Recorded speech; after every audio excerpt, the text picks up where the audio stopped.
cambada, vamos falar hoje sobre deuteragonista, por um motivo muito específico que vocês vão saber qual é ao longo do vídeo. Então agora você deve estar se perguntando neste momento: mas Malandro, o que é deuteragonista? Calma, vocês vão entender já já. Toda obra tem um protagonista, que é aquela pessoa que está à frente na história. Às vezes a história tem apenas um protagonista, mas nada impede que ela tenha mais que um.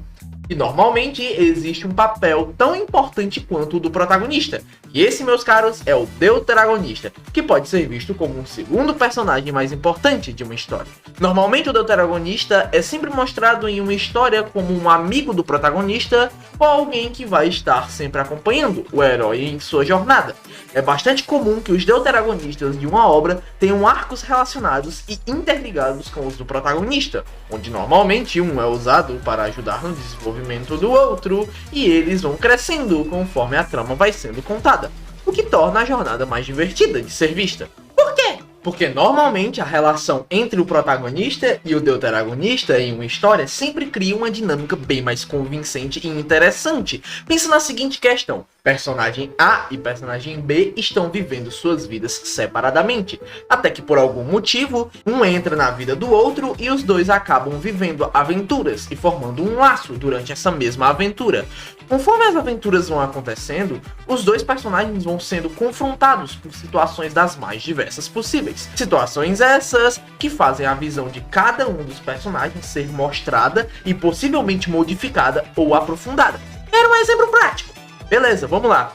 Em Hunter x Hunter, temos dois personagens que se enquadram perfeitamente nisso que estou querendo falar, sendo eles Gon e Killua. A história mostra pra gente uma diferença clara entre as duas crianças, sendo Gon um garoto que cresceu normalmente em uma ilha com pessoas comuns, enquanto Killua cresceu em um ambiente completamente difícil, sendo membro de uma família de assassinos, que o treinaram para ser basicamente uma máquina de matar. Ao longo da história, esses dois personagens, que viveram em contextos completamente diferentes, vão vivendo aventuras e conforme vão aprofundando a amizade deles, dá pra ver que um acaba sendo muito importante no desenvolvimento do outro, principalmente o Gon no desenvolvimento do Killua. Claramente dá pra ver o quanto a presença do Gon afetou significativamente o Killua ao longo da história, e isso simplesmente torna tudo bem mais cativante. Ver personagens crescendo ao longo do tempo é sempre muito gratificante, causa um sentimento de progressão e evolução, afinal é normal pessoas mudarem. Outro grande exemplo de deuteragonista muito conhecido e que muitos amam é o Vegeta de Dragon Ball. Todo mundo sabe a história do príncipe dos Saiyajins que foi derrotado pelo Goku e desde então vem arco após arco treinando e ficando cada vez mais forte. Pô, no Dragon Ball Super praticamente só os dois recebem destaque e no mangá depois do Torneio do Poder continua assim também. Então você deve estar se perguntando: ah, então deuteragonistas são sempre aqueles personagens meio que amigos ou rivais dos protagonistas que treinam junto com eles e vivem diversas aventuras, certo? Olha, nem sempre isso acontece. É bem comum sim, mas não é regra. E o exemplo mais claro que foge desse padrão é o Geto, de Jujutsu Kaisen.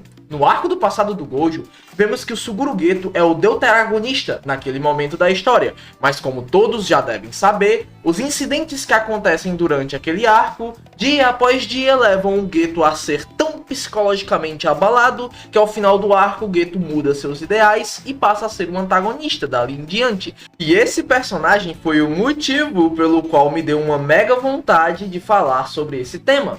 E tem um motivo muito claro para isso, e é o fato da trajetória desse personagem ao longo da história de Jujutsu ser algo que eu consideraria um tanto quanto único.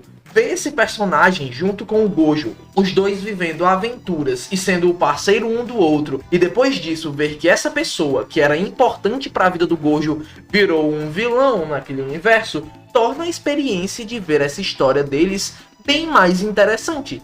Se você parar para prestar atenção, o Geto é um deuteragonista e também um antagonista, e não é tão comum você encontrar personagens com esse arco controverso. Normalmente ele é 100% antagonista ou 100% protagonista. o que acaba tornando mais legal essa jornada. Ela é diferente do comum, e isso eu acho uma característica bem legal. Eu gosto da trajetória desse personagem porque é muito incomum vermos um deuteragonista acabar virando um vilão ao decorrer da história. E se já é interessante a presença de um deuteragonista comum dentro de uma história, ver esse arquétipo ser trabalhado dessa forma melhora tudo ainda mais. Geto era uma pessoa que defendia os não feiticeiros e depois se tornou um obstáculo na vida daquele que um dia foi seu melhor amigo. Uma jornada interessante, diferente e bem apresentada pela GG. É bem triste ver que a pessoa mais importante na vida do Gojo se tornou um inimigo. E é nítido ao longo da história que ele não superou o fato de ter perdido o seu melhor amigo, tornando a dor do Gojo mais clara. Afinal, mesmo ele sendo o feiticeiro mais forte daquele mundo, não muda o fato de que naquele dia em que Geto virou um vilão, ele perdeu. Enfim, espero que tenham gostado do vídeo, tenham todos um excelentíssimo dia, se inscrevam e dê like, e falou!